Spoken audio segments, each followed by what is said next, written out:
I had the honor of meeting Rania, a 12-year-old Iraqi girl, last year. She told me of how, on that dreaded day, ISIS stormed her village. She stood paralyzed as the men came in and dragged her brother and her father outside. They lined them up next to neighboring men, some of whom were Rania's uncles and cousins, and shot them in the head, there in front of them. They gathered the women to the side and piled them into vans and trucks. And she says that within that first day, she can't possibly explain the atrocities or even count the amount of men who violated her. As the girls were there in the evenings alone, they would talk about committing suicide or about escaping, but she never actually thought that anyone would manage to do so, until a young 10-year-old was found hanging in the toilets. She had managed to slit her wrists and hang herself from the window.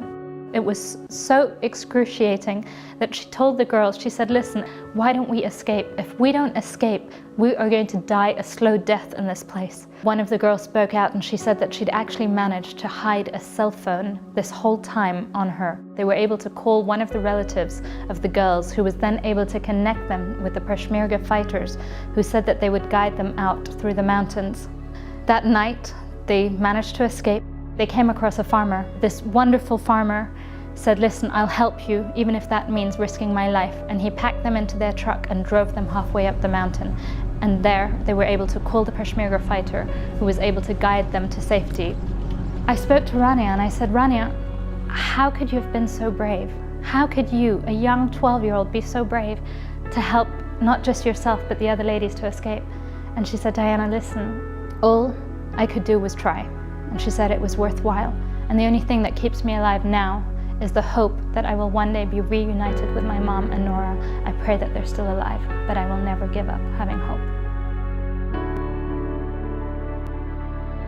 I want to invite you, don't look at the tragedy, look at the opportunity. The people will not remember for the things they have gone through, but they'll remember for the help they have received from people like you and me.